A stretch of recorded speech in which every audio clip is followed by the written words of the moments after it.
Okay, this is an introduction to tropical addition and its commutative property.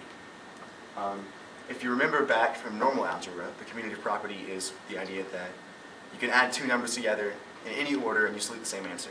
And we'll show you that that property holds for tropical algebra.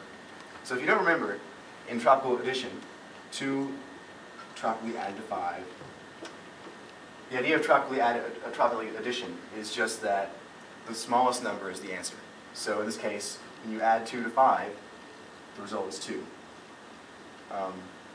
And so we can see right away, it's pretty obvious that the same is true if you add 5 to 2, the result is still 2.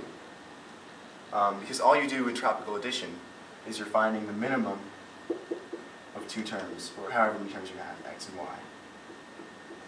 Which is obviously, it doesn't matter what order you take them in, the minimum will still be the same. I'm Caitlin Wilson, and I'm explaining the commutative of tropical multiplication. And commutative, once again, is when you take two numbers and switch them around in the equation and you still get the same answer.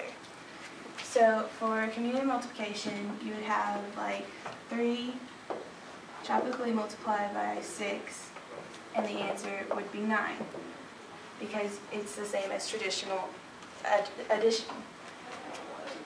So 6 tropically multiplied to 3 is still equal to 9, because in tropical addition, commutative property works, so in tropical multiplication, it also works. Alright, I'm Nathan Lilly, and right now I'm going to discuss the associative property of tropical multiplication, or tropical addition. And in tropical addition, the answer to the equation is always the minimum value. So for example, if you have -1, 2, and 4, since the -1 and 2 are in parentheses, you would take these first. And since the minimum of these two numbers is -1, so you'd have -1 as the minimum of that.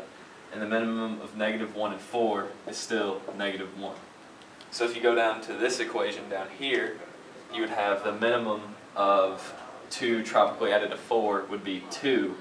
But back when you add it to when you tropically add it to -1, you'd still get the answer -1.